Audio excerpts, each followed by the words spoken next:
Speaking of pricing of consoles, we have an interesting leak from Kepler L2, who's pretty much on the ball, I would say, with a lot of these leaks when it comes to the PlayStation 6 pricing, which has got everyone guessing what it's going to be based on Sony increasing the prices of the PS5, the PS5 Pro, and the Portal this week. So we're all thinking, is it going to be $1,000 or more for the new PlayStation 6 console whenever it arrives? And he's posted on NeoGAF, so that's the forums he often shares some insight on, and he actually spoke about the console's bill of materials, which I think is maybe some good news here. And this is based on the current landscape we're in right now.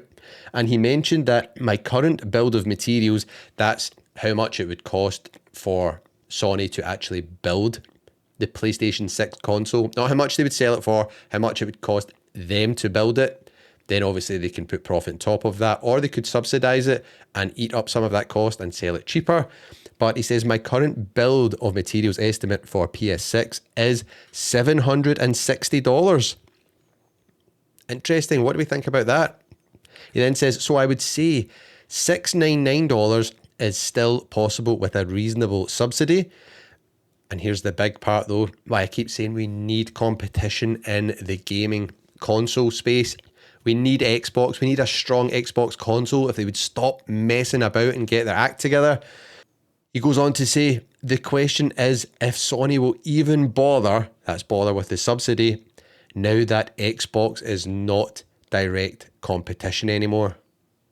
So that is why we need strong competition, because it keeps prices down for us. It keeps the competition on their toes. It means they need to provide good products, good games, and good value and innovation. So that's not good that Xbox is pretty much done in the home console space. Their next machine is looking like it's going to be a gaming PC for your living room, which is going to be extortionate, I would imagine.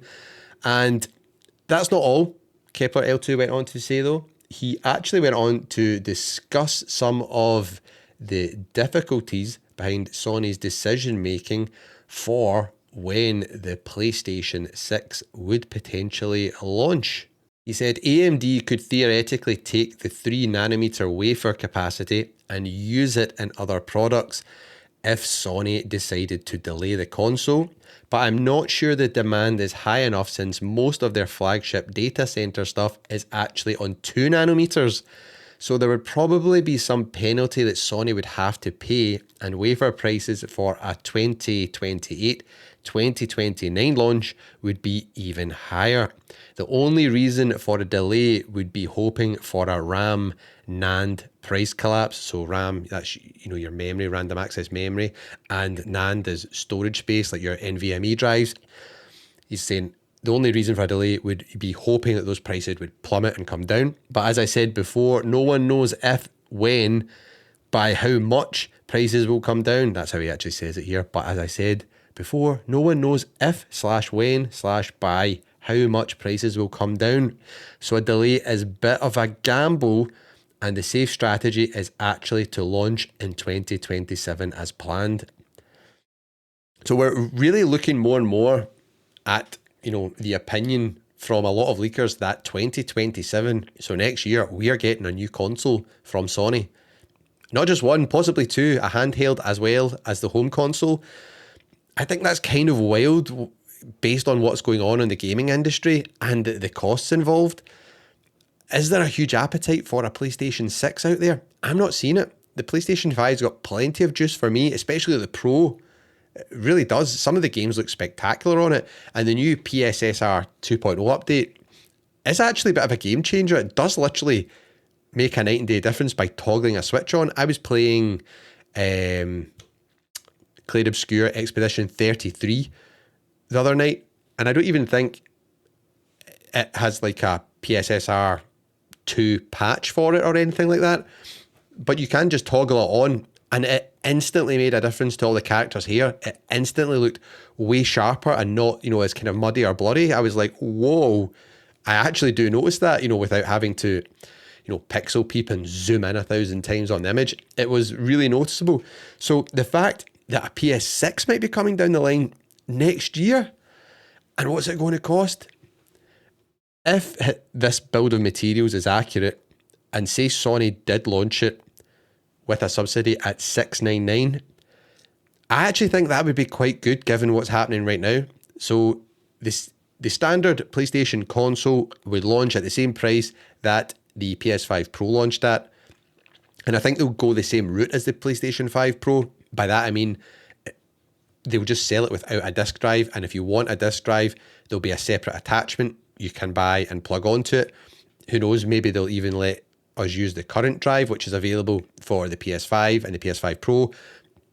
I would probably say they wouldn't, because Sony is a hardware company and they like us to buy their hardware. So I would imagine there'll be a new drive which is specifically for the PlayStation 6.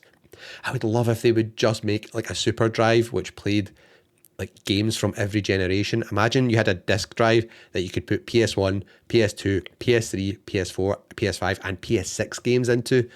I would throw my wallet at that thing. That would be freaking amazing. A boy can dream, right? So $699 for a PS6 home console, I think that's pretty good. I would take that. If it goes a lot more than that, they start, say it's $760 is the build of materials cost, and then they want, profit on top of that, maybe $800, $850. $850 for a PS6 doesn't sit well with me. It doesn't sound good, does it? I'm curious, what would you all think about this? What would you be willing to pay? What's your limit for a new PS6 console? And then the handheld. The handheld will probably be more expensive than the home console, I would imagine.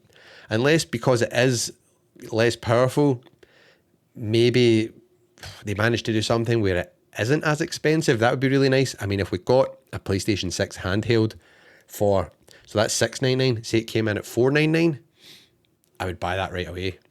100%. So $499 for the PS6 handheld and $699 for the console.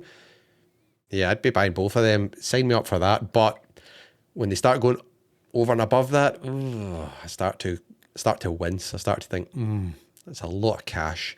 My wallet starts to cry. It starts playing that Justin Timberlake song, Cry Me a River, every time I open it. So what do we all think about this? Are we cool with these prices? Are we not? And how is Sony going to market these machines in 2027 in an economy which is just globally down the toilet?